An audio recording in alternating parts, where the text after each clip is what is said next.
Bueno, iniciando un día más para ustedes, este día maravilloso, rico, lindo, soleado. Bueno, pues el tráfico ahora sí que a todo lo que da, ¿verdad?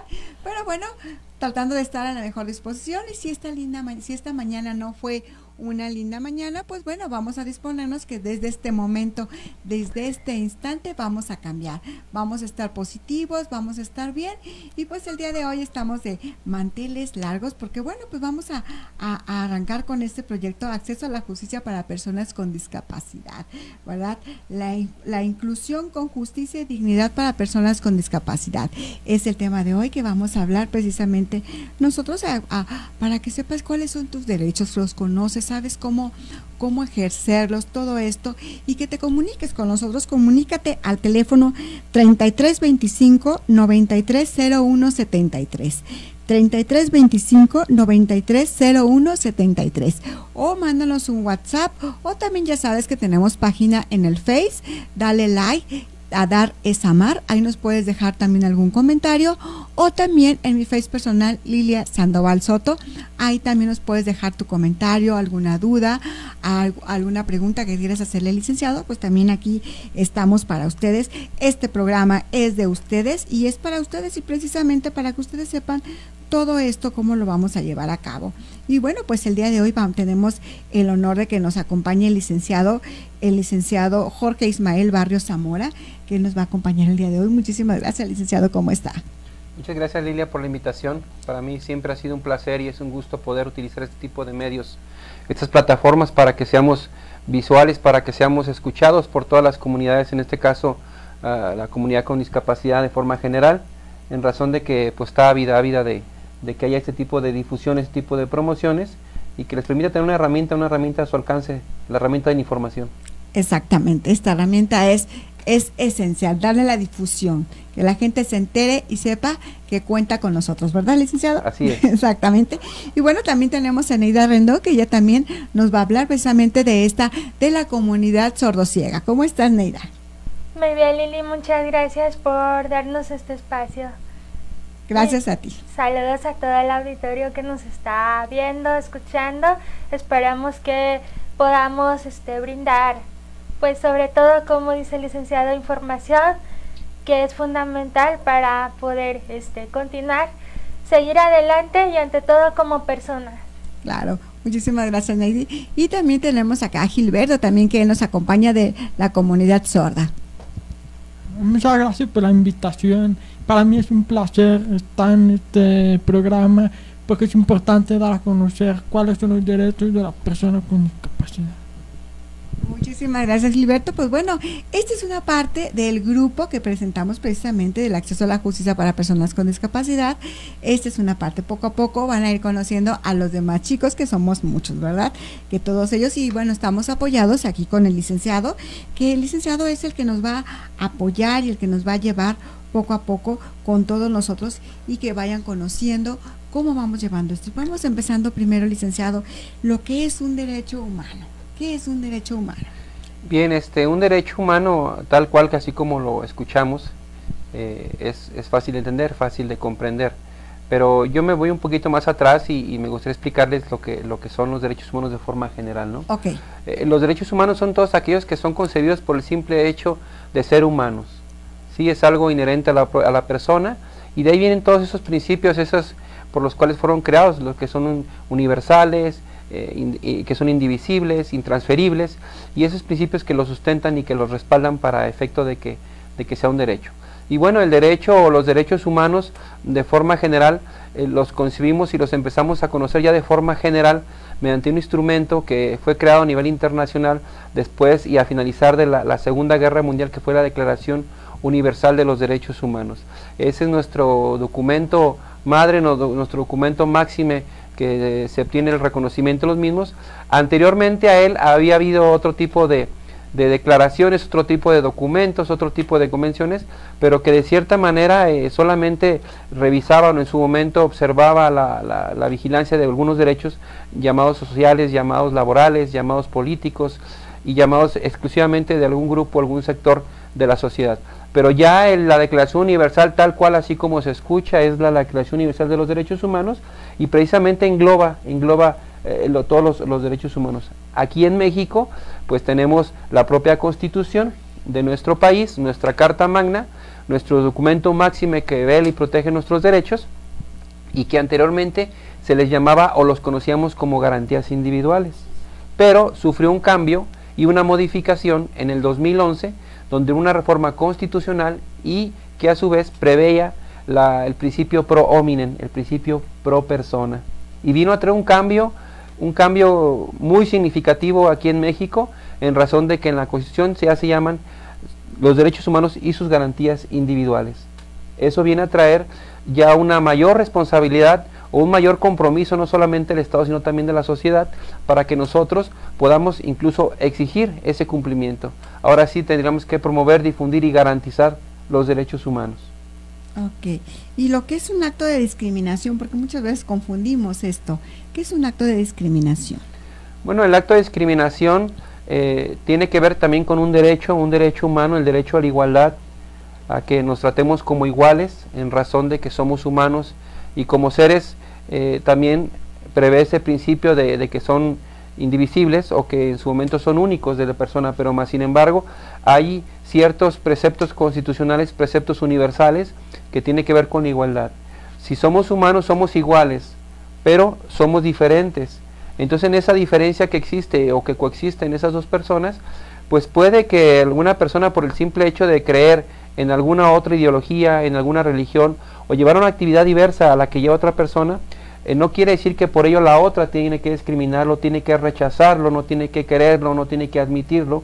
En algún grupo, en alguna relación laboral o incluso de amor, se le puede llamar también así, por el simple hecho de tener una creencia. La discriminación es todo aquel rechazo a la persona por el simple hecho de ser de otro color, de manejar o creer en otras ideas religiosas, o en su momento de pertenecer a un grupo o ser de un grupo social o político o X. Entonces aquí sería checar muy bien esta parte, porque también hay una línea muy delgada en el autoestima, cómo me encuentro yo, que a veces sentimos que es discriminación, pero no es tanto la discriminación, es también cómo me siento yo, cómo estoy yo en mi autoestima. Sí, es el problema actual que hemos venido observando, o que en su momento hemos venido checando y observando, es de que en los grupos vulnerables de los derechos humanos, o los grupos minoritarios de derechos humanos, tienden mucho a brincar, o en su momento a no distinguir entre esa línea, ¿no? Y no me refiero a los grupos vulnerables en sí, sino que simplemente a la propia sociedad en general.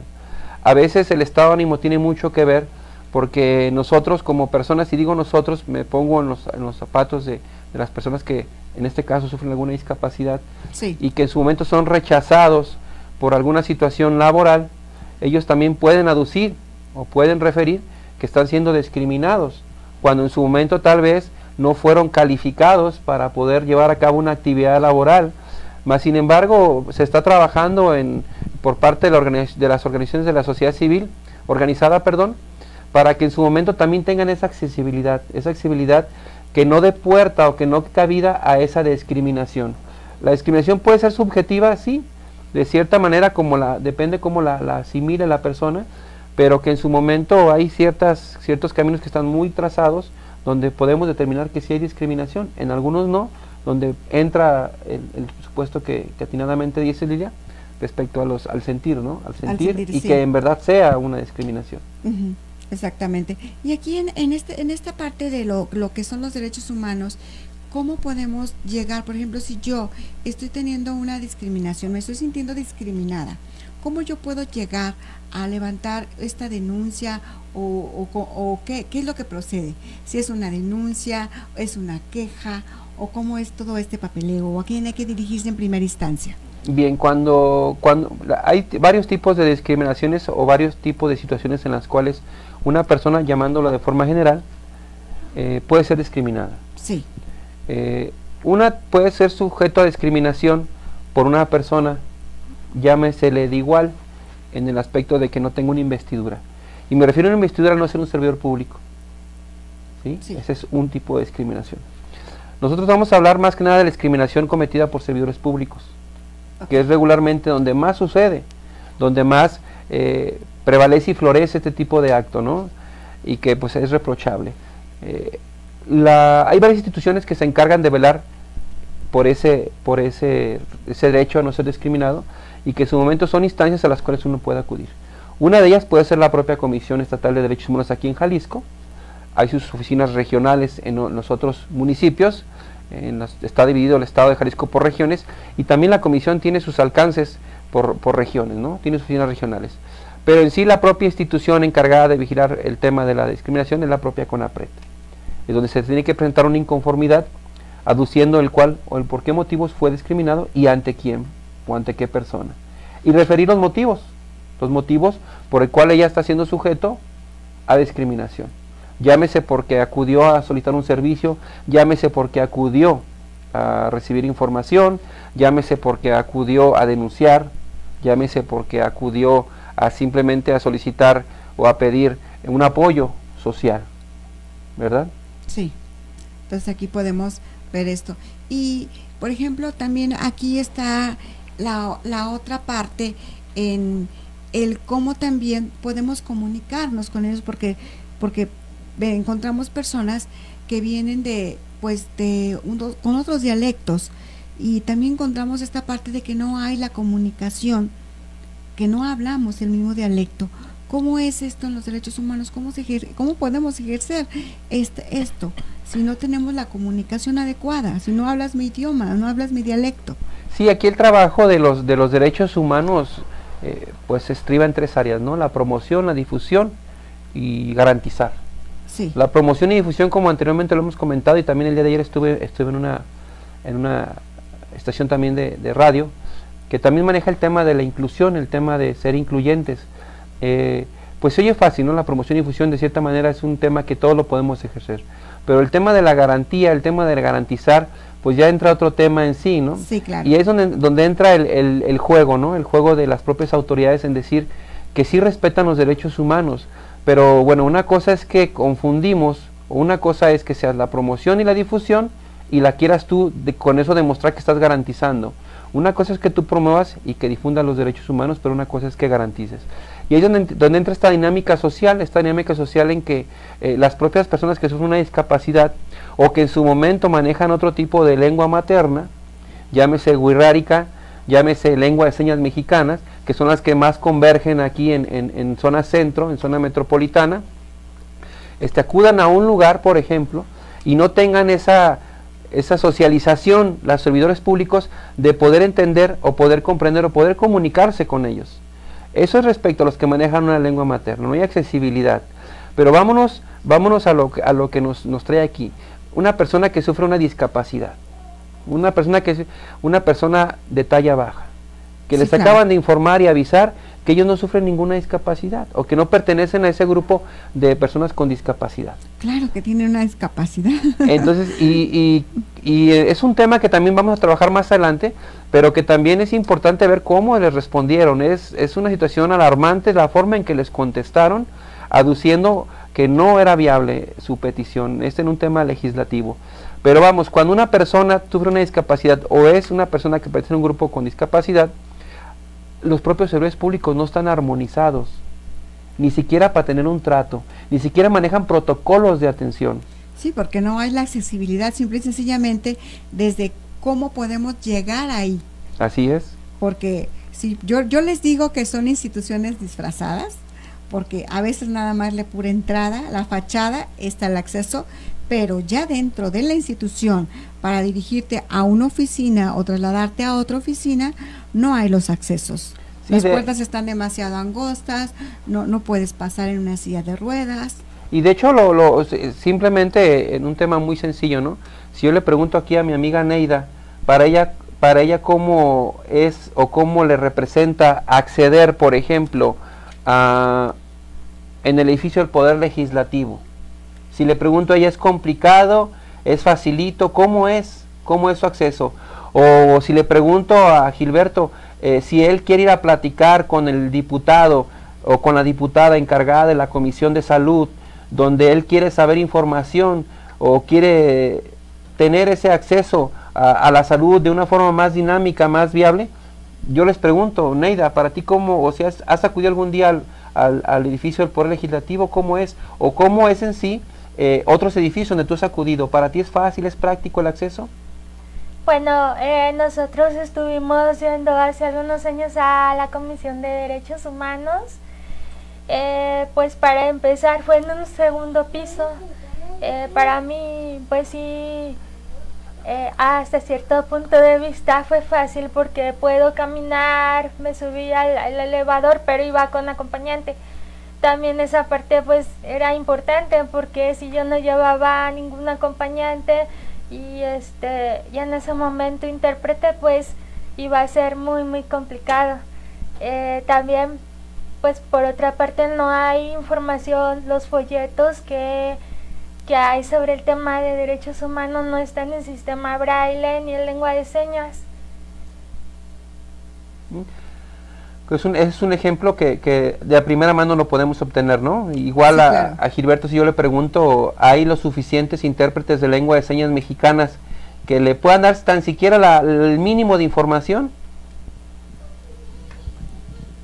La verdad es que aquí hay muy pocos intérpretes para la comunidad sorda. Por ejemplo, en mi mira personal es que yo soy una persona sorda oralizada, pero yo conozco muchísimas personas sordas que son amigos míos que tienen dificultad al acceso a la información. Por ejemplo, me tocó una vez ir con un amigo mío al Conducef y porque se le habían robado dinero del banco. Y siempre tenemos el mismo problema, tanto yo como cualquier persona sorda, que es el escuchar la información que se está recibiendo. Por ejemplo, el Conducef no nos atendieron de una manera respetuosa porque nos hablaban rápido, sin articular bien los labios, y nosotros fue como una desesperación de que a lo mejor me está diciendo una información importante que yo no escuché. Y eso también es como la falta de acceso a la información porque la persona no está capacitada para atender a una persona con discapacidad. Por ejemplo, en nuestro caso, la persona sorda va a depender muchísimo si es una persona analfabeta, oralizada o que nomás habla en señas. Entonces, por eso es también muy importante que la persona sepa cómo dar la información a una persona con discapacidad auditiva. Sí, como podemos ver y como pueden escuchar y ver los que nos ven, los que nos siguen y escuchan, pues es un simple ejemplo, ¿no? Y no lo hago de manera que se exhiban o que en su momento denoten el trabajo que han hecho servidores públicos. Hay muchos servidores públicos, instituciones que trabajan día a día y que hay que reconocerles su trabajo, ¿no? Pero falta mucho camino por recorrer para efectos de poder tan siquiera estar armonizados, estar socializados con la problemática de las personas con discapacidad. En verdad, los gobiernos en su momento, a veces yo escucho o veo las obras que están haciendo, por ejemplo, por llamarlo el primer cuadro de la zona metropolitana o zona centro, donde hablan de accesos universales, donde hablan cruces seguros, pero simplemente si yo le preguntara a una persona que maneja una silla de ruedas si para ella es viable o es en su momento cómodo o es práctico cruzar esas mentadas banquetas tipo oreja con acceso universal, me van a decir que no, simplemente porque algunas tienen todavía adoquín, o las personas que usan bastón, aquí nadie usa bastón, la forma en que usan el bastón, pues ellos son muy sensibles, son muy de cierta manera sensoriales, vamos a llamarlo así, no sé si digo bien la palabra, Neida. Ellos se guían, o sea, ellos no tienen una discapacidad, o sea, en verdad el problema es social, no es un problema médico. Ellos desarrollan muchas habilidades que nosotros, se puede decir, las personas que consideramos o que nos consideramos normales, no las tenemos. Claro. Entonces, sin embargo, pues estamos en igualdad de circunstancias con ellos, ¿no? Incluso hasta ellos están mucho mejor que nosotros, pero nosotros lo que hacemos, pues es más que nada ponerles obstáculos, ¿no? Y uno de esos obstáculos es la información. Yo pienso que todavía falta mucho por trabajar, falta mucho por hacer, y no lo digo por decir un pensamiento tan sencillo, tan normal, sino que simplemente con hechos, ¿no? Con hechos que nosotros, como el trabajo que hacemos es activismo, pertenecemos a un colectivo que se llama Señar, precisamente que conglomera 7 asociaciones civiles de la comunidad sorda, y precisamente no solamente trabajamos a favor de la comunidad sorda, sino que también nos llegan temas que tienen que ver con otros grupos con discapacidad, y también los atendemos, les damos la salida más viable, pero que en su momento no solamente les damos la salida, sino que también los empoderamos. Y precisamente este tipo de dinámica que estamos llevando a cabo aquí contigo, pues es empoderarlos, y que también los que nos siguen, pues que tengan esa herramienta de la información, y que a su vez ellos también se empoderen con esa información, de saber exigir, saber a dónde acudir, saber qué decir en su momento. ¿Por qué? Porque no podemos estar en el planeta donde estamos diciendo que es un planeta donde los derechos humanos ahí están, pero exígelos. Exacto. No debemos por qué exigirlos. O sea, se supone que ya los tenemos, se supone que para eso están los gobiernos, para eso están los servidores públicos, para eso elegimos a nuestros representantes políticos, para que nos escuchen, para que nos atiendan y para que nos apoyen con nuestras necesidades. Entonces aquí parece que es todo al revés, ¿no? O sea, los ponemos ¿para qué? Para ir a exigirles. Parece que vamos a ir a pedir limosna, aunque pues el pedir limosna tampoco es malo, pero bueno, ir a pedir limosna de nuestros derechos, pues creo que está contraproducente. Pero no es tanto decir que nos exijan, sino que ahora tenemos que enseñarles. El cómo. El cómo. Sí. Y es algo ilógico, ¿no? Se supone que ellos también ya tienen que estar armonizados, o simplemente tengan esa pequeña sapiencia de arrimarse a las personas con discapacidad y escucharlos y atender a sus necesidades para poder crear lo que llamamos políticas públicas a favor de las comunidades con discapacidad. Exactamente, no es necesario que tengas a una persona cerca de ti o que esté un familiar con una discapacidad para que atiendas a estas personas. No es necesario que la vivas cerca, simple y sencillamente por humanidad. Así es. Y esto es hablando solamente del tema del derecho a la información, ¿eh? Sí, claro. Porque si vemos el tema, abordó Gilberto un tema muy importante, sí, el tema de los intérpretes de lengua de señas, intérpretes certificados. Nosotros estábamos trabajando mucho con el tema, no solamente de la educación a favor de la comunidad sorda, otros temas más, ¿no? Pero es el tema que se puede decir que estamos un poquito más avanzados, sin dejar a un lado los demás temas. Estamos luchando porque hay una educación bilingüe bicultural, asistida con intérpretes de lengua de señas, intérpretes certificados, que asistan y que en su momento ayuden a abastecer y que en su momento evitar que haya todo tipo de retroceso en educación, porque pues él es un sordo oralizado, ¿verdad? Sí, claro, pero ¿cuántos no habrá? ¿Cuántos no habrá? Y como él lo dice, o sea, ¿cuántos ni siquiera saben manejar bien la lengua de señas? Entonces, ahora imagínense, él es doblemente o triplemente victimizado ante las instituciones de gubernamentales por el simple hecho de no dominar bien la lengua de señas, por ser una persona de un grupo de discapacidad, y 3, porque el sector público o las instituciones no conocen bien de la problemática cuando deben de conocer. Exactamente, y ahora sí que cómo comunicarse, y como un documento tan importante como lo acaba de comentar él, que necesita saber adecuadamente todos sus derechos. Así es, y aparte ellos como sordos, su español, el español escrito es diferente al de nosotros, cambia mucho, y en su momento también hay que saber cómo expresarles. Yo cuando tuve el primer acercamiento con la comunidad sorda, que fue hace aproximadamente 2 años, pues sí aprecié algunas barreras de comunicación, y digo barreras porque yo mismo sin saber me las ponía. Cuando empecé a entender bien lo que era la comunicación con ellos, pues ahorita se puede decir que aunque no domino la lengua de señas, pero a mí no se me complica comunicarme con un sordo, porque ya entiendo más o menos sus necesidades, y entiendo más o menos hacia qué camino van, o hacia qué camino pueden llevar a cabo sus objetivos, o pueden cumplir sus objetivos, ¿no? Y también con otros temas de discapacidad. Afortunadamente tuvimos el placer y el agrado de trabajar durante 23 años en la Comisión Estatal de Derechos Humanos, y tenemos 8 años de hacer activismo a favor de las personas con discapacidad, también grupos vulnerables y a su vez comunidades indígenas. Sí, claro. Y esto ahora sí que nos da el pie para poder saber cómo trabajar con ellos. Y yo pienso que esto de lengua de señas y todo lo de intérpretes se debería de implantar ya a nivel escolar. Ya debería ser una materia más. Vamos caminando muy bien en ese tema vamos avanzando. Se presentó una iniciativa de reforma, una iniciativa de ley. Se modificó la ley de desarrollo para personas con ley general de desarrollo para personas con discapacidad, si es que la estoy refiriendo bien, y si no aquí nuestra amiga Cari nos puede corregir. Entonces ya se aprobó, ya se publicó en el diario oficial. Ahorita ya estamos en la etapa de garantizar, y una de esas modificaciones que se hizo a la propia ley, que acabo de referir, es precisamente que se obtenga una educación o que se tenga una educación bilingüe bicultural asistida con intérpretes de lengua de señas mexicanas certificados, desde el nivel preescolar hasta nivel licenciatura, si es que nos lo permite o en su momento nos abarca el respaldo de esta propia ley. Estamos ahorita en esa etapa, en la etapa de los dineros, de los supuestos de los recursos económicos, para efecto de que se pueda ya implementar como un modelo educativo dentro de la propia SEP, y que la SEP a su vez ejerce ese mecanismo para que los sordos ahora sí puedan acudir a cualquier escuela, sí, claro, es que y sepan que hay, o en su momento conozcan y en qué secundarias, en qué escuelas primarias hay un maestro que domine la lengua de señas mexicanas, porque hay un peligro ahí en el aspecto de que la propia Secretaría de Educación dice, con que se les dé un curso a los docentes de lengua de señas, con eso, no se puede, y sería un peligro hacer eso, en razón de que para poder dominar o poder comunicarse bien a perfección con la lengua de señas es más de un año. Karina aquí no me puede dejar mentir, tiene años en siendo intérprete y ya es una profesional.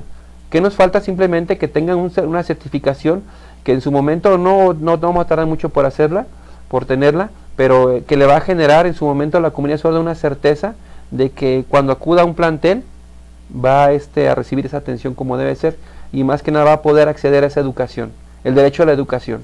Sí, porque es un derecho. Así es. Y que todos los seres humanos tenemos, todos los niños tienen derecho a estar en una escuela regular. Así es. Una escuela laica, realmente.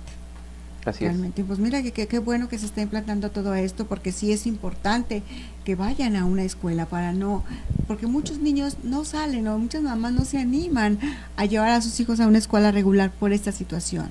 Sí, y están los centros de atención, los CAM, pero digo, es parte de un todo, sí, todo, claro, que no abastece, pero que nosotros como personas que estamos bien relacionados, bien comunicados con la comunidad sorda, sabemos sus necesidades, y es un tema que ha sido consensuado con todos los líderes sordos, con todas las personas que están dentro de la propia comunidad, líderes que han manejado los temas, en particular el colectivo es lo que tiene, es único en México, en razón de que es el único colectivo que hay, y que convergen todas las acciones civiles de la comunidad sorda, pero cada una que domina su materia, ¿no?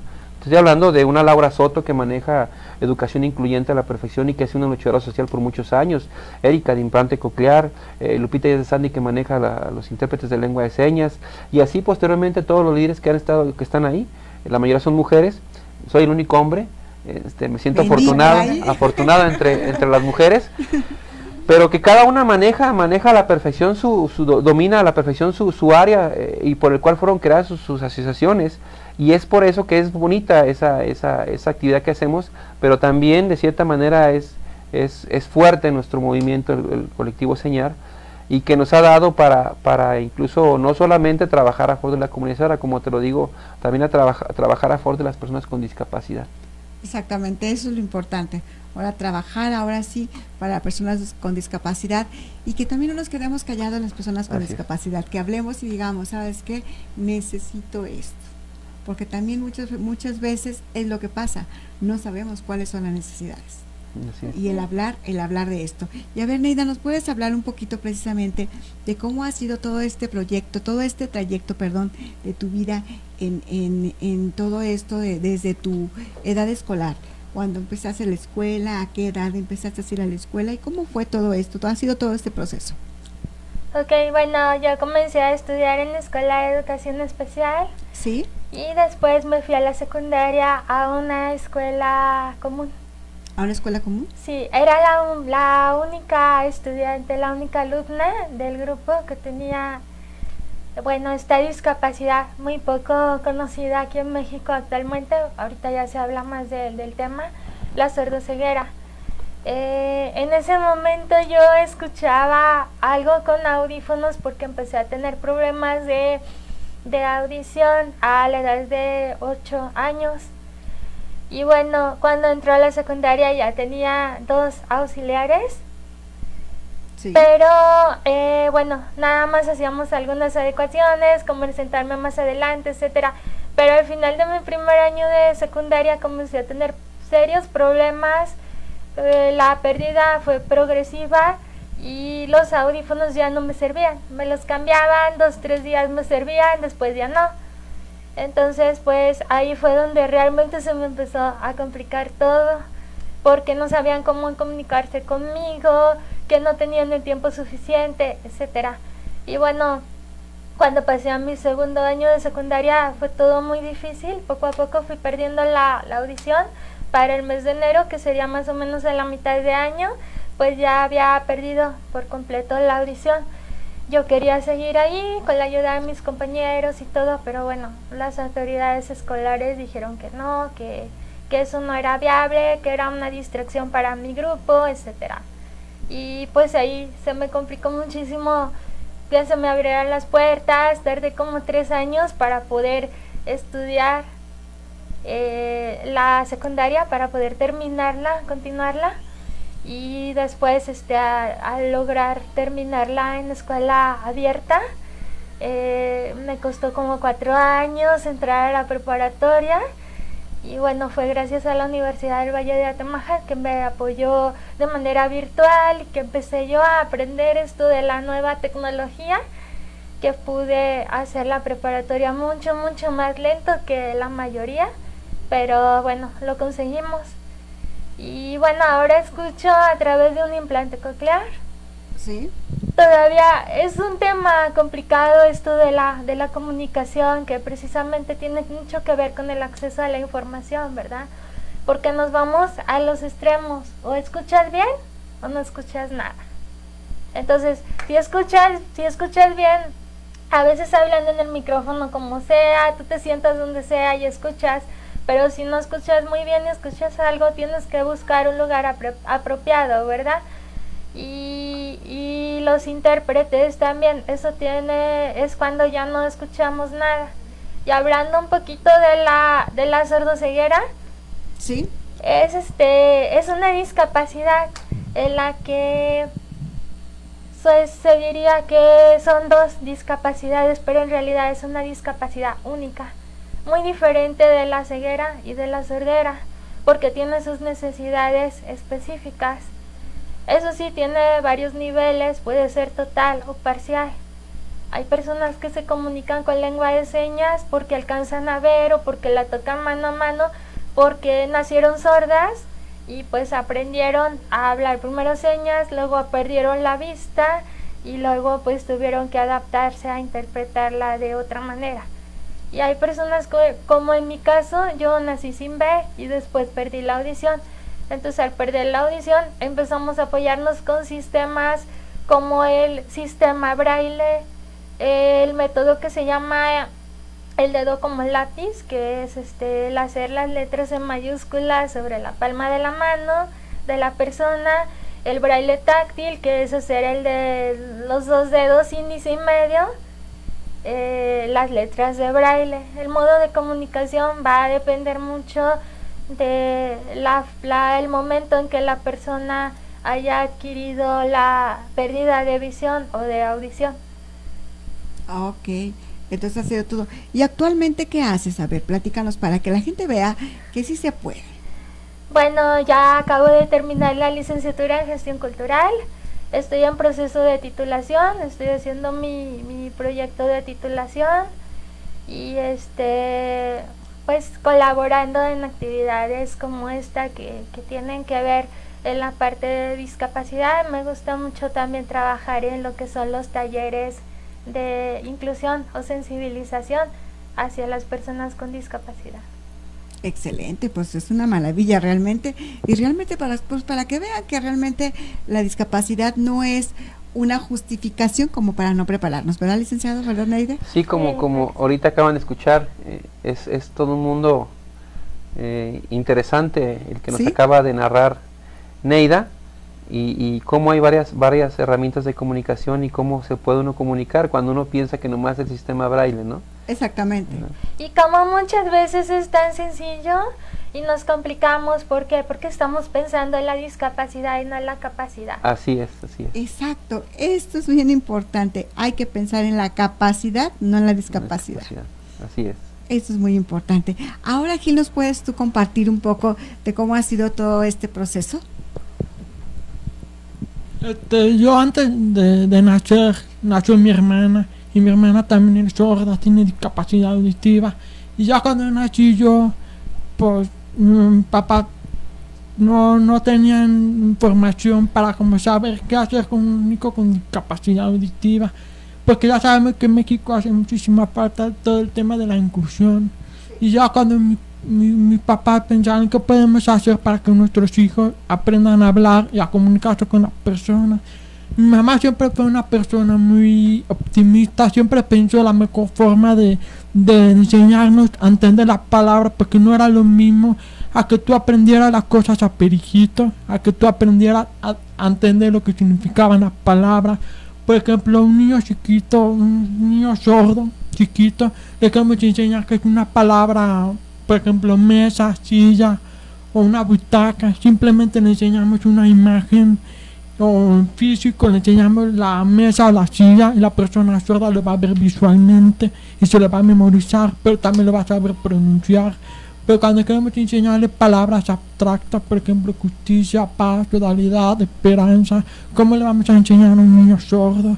Si le enseñamos paz, a lo mejor ponemos imágenes, a lo mejor va a aparecer una paloma blanca, pero significa más que esto. Entonces es por eso que mi mamá, en lugar de enseñarnos a hablar, también nos enseñó a entender las cosas. Por ejemplo, mi mamá siempre fue una persona muy mímica, nos señalaba las cosas. Entonces, ¿qué ventana? Me decía ventana. Yo cuando quería enseñarnos palabras abstractas nos ponía muchísimas cosas, por ejemplo, un vaso, un juguete, un plato, el mismo color. Mi mamá decía, dame el plato azul. Y yo decía, agarraba el plato azul y se lo daba, porque el color es otra cosa.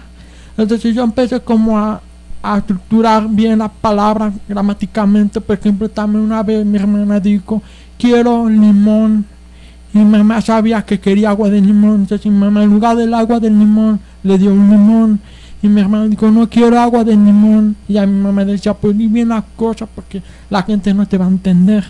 Pero ya cuando entramos al colegio, mi papá tuvo una idea de mandarnos a escuelas de educación especial.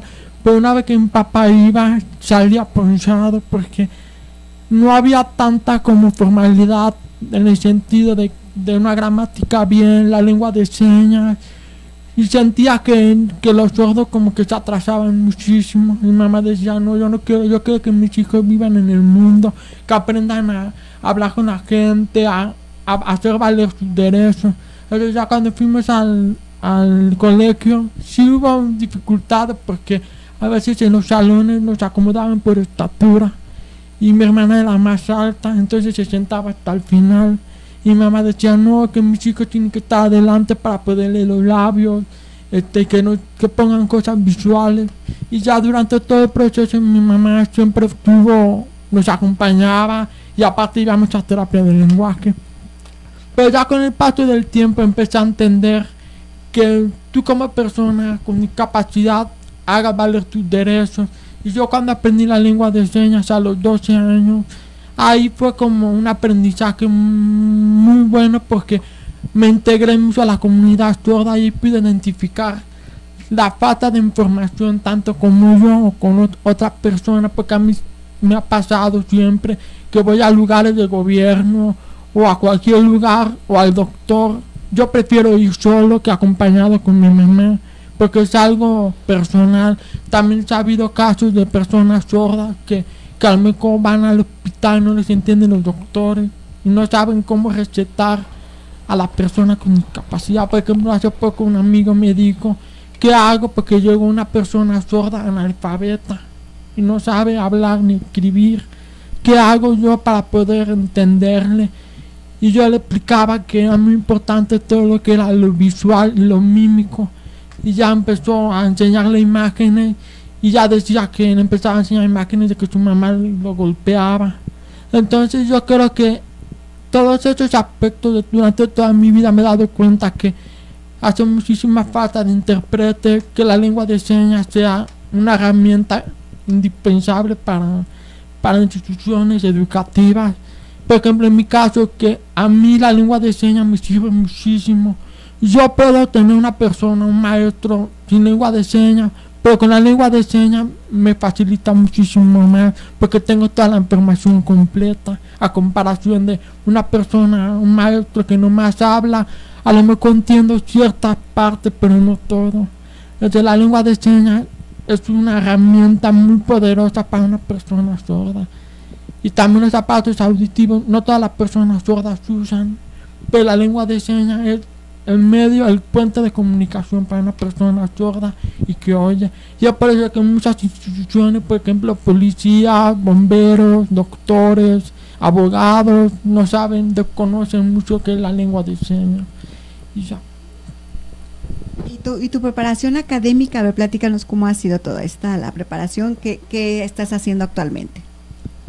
Yo cuando entré al ITESO, ahí contamos un proyecto que se llama Universidad Incluyente, que se trata de dar un acompañamiento para las personas con discapacidad. Y ahí nos encargamos de hacer las adecuaciones académicas, en el sentido, porque una persona con discapacidad motora, que todos sus salones sean de primera planta, aunque sí hay elevadores, pero por la seguridad de la persona, en caso de un temblor o un incendio. Yo cuando estudié en el ITESO, estudié Administración y Mercadotecnia. Yo durante toda mi carrera he tenido muy buenos resultados positivos porque hemos logrado sensibilizar a los maestros, a los coordinadores, a todos los académicos, y ellos han sabido cómo dar clases a una persona con discapacidad. Y ya cuando ingresé me seguí colaborando con el proyecto Universidad Incluyente, haciendo foros, diálogos, talleres sobre todo el tema de la inclusión para personas con discapacidad. Excelente, pues entonces también podemos ver que también tiene una preparación académica y no ha sido ahora sí que un pretexto para no prepararte, ¿verdad? Sí, o sea, las personas con discapacidad sí pueden estudiar una carrera. Por eso es muy importante todo el tema de las adaptaciones curriculares, como decía Lady.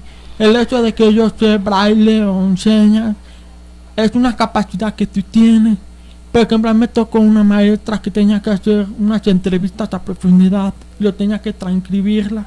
Y yo lo que hice, transcribirlas al momento de entrevistar a la persona. Lo hice y lo entregué. Y la maestra dijo que claramente era cumplir el objetivo, que es hacer una entrevista a profundidad, pero solamente de una forma diferente a que el resto, que las personas oyentes lo transcriben después de haber hecho la entrevista. Pero yo como persona sorda dice, sí puedo, pero de otra forma. De eso se trata, de hacer las adaptaciones de una forma diferente, pero logrando el mismo objetivo. Exacto, ahora sí que está el lado que queremos, pero ahora sí que con adecuaciones de cada uno de ellos, ¿verdad? Sí, yo pienso que es muy importante que maestros, que las autoridades, que todos traten de capacitarse y que tengan esa voluntad para enfrentar la diversidad, porque la humanidad es muy diversa, muy diversa, y en cuanto a nosotros también tenemos la responsabilidad de aprender lo más que esté al alcance.